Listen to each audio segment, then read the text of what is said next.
طيب وانا حاليا داخل ارض زراعيه، وزي ما انتم شايفين الاثار بتاعه الجرار في الارض، وهتاخد بالك من الخطين اللي بيمشي فيهم لحد اخر الارض، لان هي ارض زراعيه كبيره شويه. ولكن ده النبات اللي هم زارعينه في كل الارض.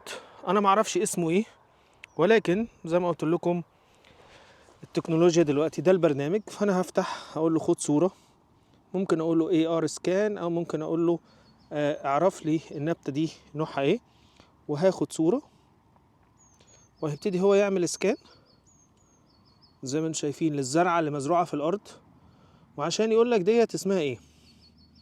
فطبعا هو بيطلع لك معلومات كتيره عنها، وبتتزرع امتى، وبيقول لك ان هي ما كانتش اصلا في المملكه المتحده، ولكن كانت في امريكا، وان هي مش سامه لا للانسان ولا الحيوان، وده اسمها. فطبعا انت لما هتخش، انا عملت عليها سيرش، لقيت ان هي مكتوب مسحوق عشبة القمح. فتقريبا اللي في الارض الزراعية دي قمح. معرفش بقى عشبة القمح ديت ايه ظروفها، ولكن دي الارض الزراعية كلها. خلينا بس ايه ما ندوس على حاجة، نحاول نمشي مكان ما الجرار هو ماشي. هو زرع الارض الزراعية دي كلها كده. بيستخدموها في ايه بقى؟ مش عارف، بس هو مكتوب ده يعني زي عشب تبع القمح او حاجه، ده قمح، يعني ده حاجه ليها علاقه بالقمح. فدي اول ارض زراعيه او اول زرعه انت ممكن تحدد نوعها يعني. ولكن ده بقى واحد من اكتر المناظر اللي انا بشوفها في انجلترا، وكنت هتجنن واعرف ايه الزرعه دي. دايما كده كل ما امشي على ارض زراعيه الاقي اللون الاصفر اللي انتوا شايفينه دوت مسطح كبير جدا جدا جدا، وما كنتش عارف اسم الزرعه ديت ايه بصراحه.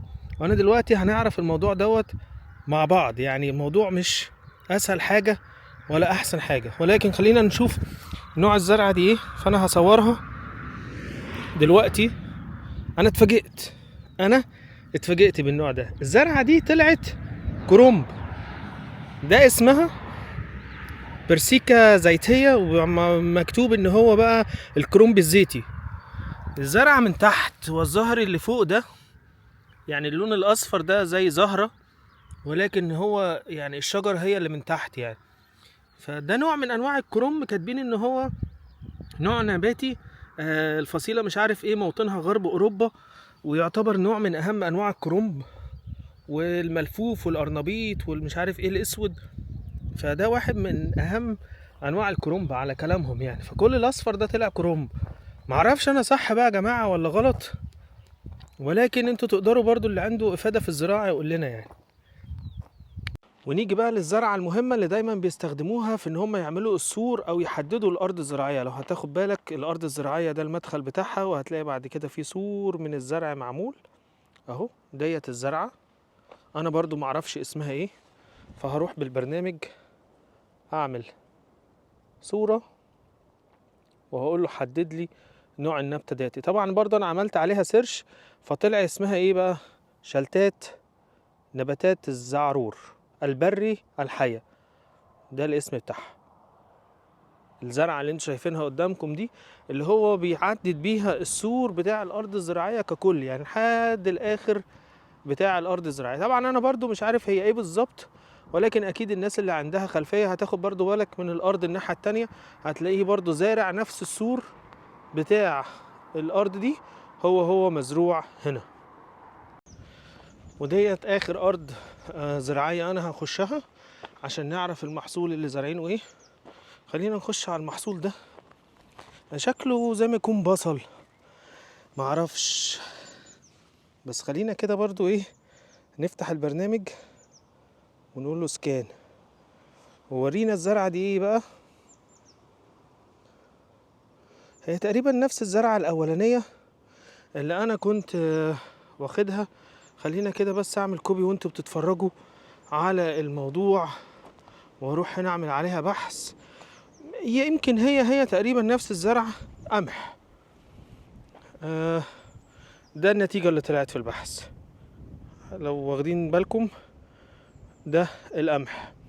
فتقريبا الزرعة دي قمح، وكل اللي مزروع هنا ده نفس الشكل على فكرة، قمح كله. ده اللي مطلعه البحث يعني. انا يمكن يكون بقى البحث غلطان، بس لا يعني هنا حتى في الويكيبيديا ده شكله قمح او شعير. ده اللي طالع، تحس ان هو قمح. ده بقى كل الارض اللي انتوا شايفينها دي مزروعه نفس الزرع. طبعا في مكان للجرارات اللي انا ماشي فيها، وده الارض الزراعيه هنا بكبرها كلها اهو. ده طبعا المنظر ككل. خلينا ننزل بيه لتحت شويه. وده المنظر بتاع الارض الزراعيه اهو. طبعا هو ده بيتهيألي هيكبر عن كده يعني. هو ده ممكن يكون لسه مزروع، بس ده احسن شهر للزراعه. احنا دلوقتي داخلين على شهر 5. شايفين الشمس ابتدت تطلع ازاي على كميه الارض الزراعيه، وبتخلي طبعا كل النباتات الشمس مع الحاجات دي بتتزرع كلها. ولكن انا حبيت اخدكم في جوله في الاراضي الزراعيه اللي انا عرفت طبعا اصور فيها، تعرفوا انواع المحاصيل اللي هم بيزرعوها ايه.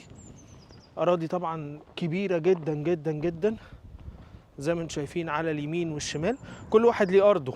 شايفين السور والشجره الكبيره دي وراها ارض زراعيه تاني، ودي كل دي ارض تبع واحد تاني.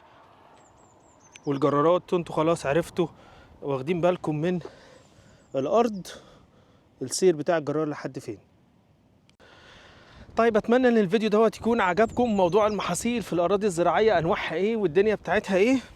اللي ليه رأي تاني عن البرنامج اللي طلعه، ممكن يكون في حد خبير وعنده خبرة في الزراعة. انا اعرف ناس ممكن يبص من بعيد يقول لك الزرعة دي ايه ومزروعة ايه، يقول لنا في التعليقات يعني. ولكن انا حاولت جاهدا ان انا اعرف لكم